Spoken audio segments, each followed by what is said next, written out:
Today in history, May 2nd. It was 1 a.m. in a sleeping Pakistani town. No one on the streets. No sirens. Just the faint thrum of helicopters flying low, below radar, below detection. 23 men in black tactical gear. One mission. One target. The most wanted man on the planet. Tonight, after 10 years, a decade of chasing shadows, it ended. This is the full story of the night the world changed. To understand a raid, you have to go back to the morning of September 11th, 2001. For hijacked planes, the Twin Towers, the Pentagon, a field in Pennsylvania. 2,977 people dead. Office workers, firefighters, flight attendants, children. In the hours after the attacks, one name was already on the lips of intelligence officials: Osama bin Laden. Within days, President Bush stood on the rubble of the World Trade Center and made a promise to the world: "We will find you." It would take almost exactly 10 years to keep it. Osama bin Laden was not born into hatred. He was born into wealth. The 17th of 52 children of a Saudi construction billionaire, he grew up in luxury, private schools, family mansions, a life of privilege. But in his early 20s, something shifted. He went to Afghanistan to fight the Soviet invasion in the 1980s. There, he found purpose and ideology. He became convinced that the West, led by America, was at war with Islam, and he decided he would fight back. Not as a soldier, as a strategist, as a terrorist. In 1988, in the caves and training camps of Afghanistan, bin Laden founded Al-Qaeda, Arabic for the base. It wasn't just a terrorist group. It was a network, an ideology that could spread across borders, recruit across continents, and strike anywhere.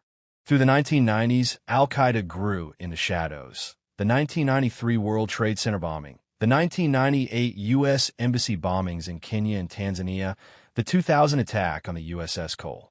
Each one a test run. Each one ignored or underestimated by Western intelligence. September 11th was not a surprise to bin Laden. It was the culmination of a plan more than a decade in the making. After September 11th, the United States invaded Afghanistan within weeks. By December 2001, they had bin Laden cornered in the mountain caves of Tora Bora, a vast underground fortress he had helped build years earlier with CIA funding during the Soviet War. U.S. forces called in airstrikes, bombed the mountains for days, and then nothing. Bin Laden vanished.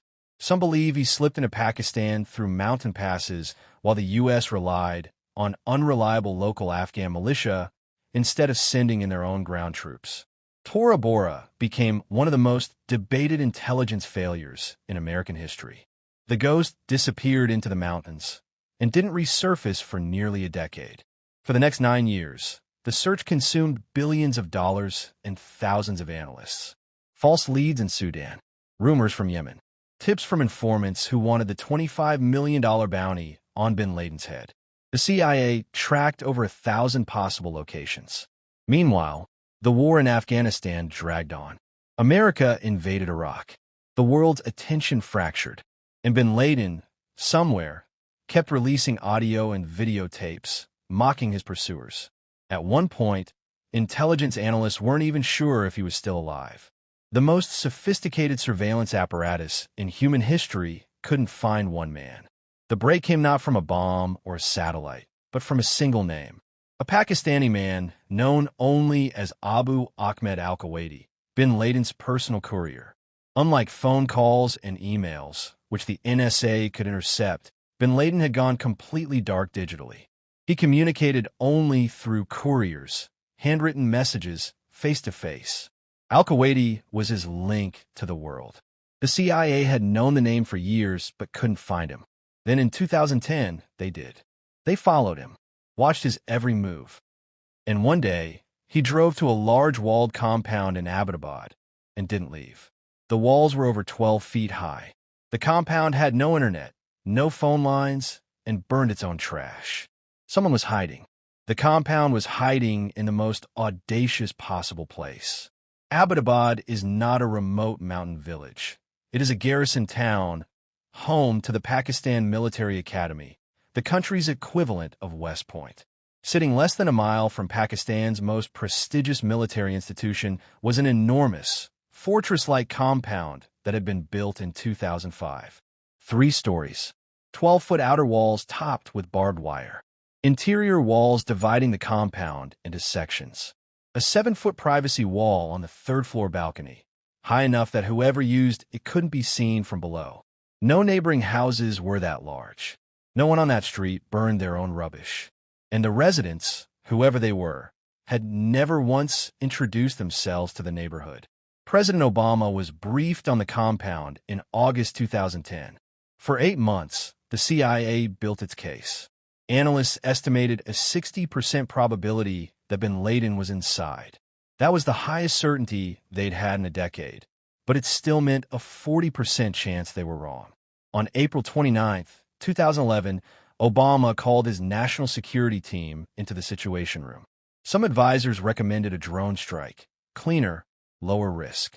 Others pushed for a ground raid, more dangerous, but it would confirm the kill. Obama chose the raid. He wanted certainty. He signed the order.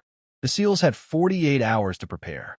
The men chosen for the mission were from SEAL Team 6, officially known as the Naval Special Warfare Development Group, or DevGRU, the most elite special operations unit in the United States military.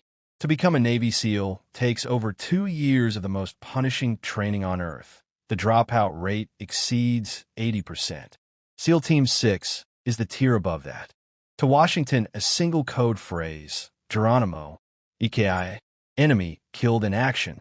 In the Situation Room, Leon Panetta, the CIA director, turned to the room and said, "We got him." Barack Obama exhaled. It was 3:30 a.m. in Washington, 1 a.m. in Abbottabad. The 10-year hunt was over.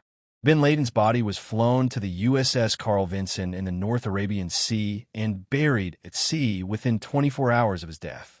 The official reason: to prevent his grave from becoming a shrine. No photographs of the body were ever released publicly. No foreign government was given independent confirmation. Within days, Pakistan erupted in diplomatic fury. The U.S. had conducted a military strike on their soil without permission. Questions flooded in from every direction. Did Pakistani intelligence know bin Laden was there?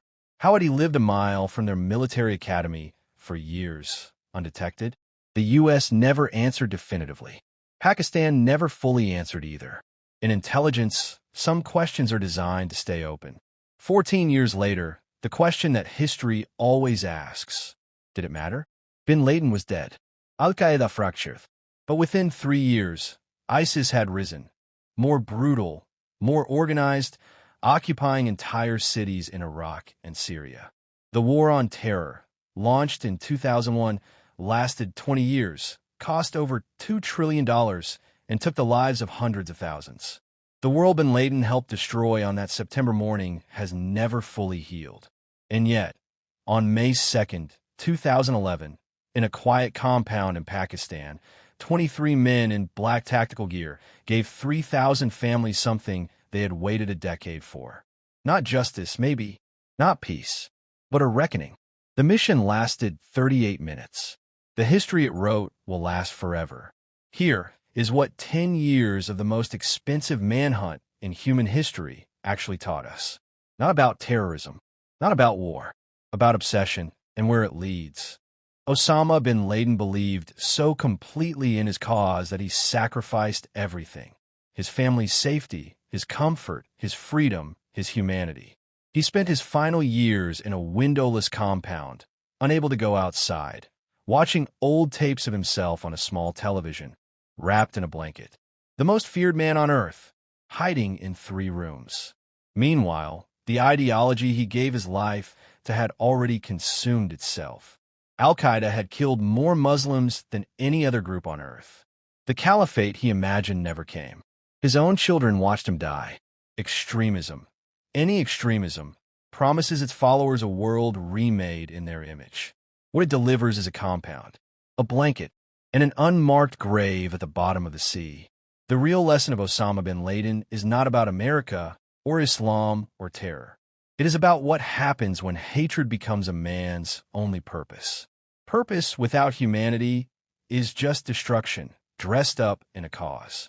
Choose what you build your life around carefully, because in the end, You become it.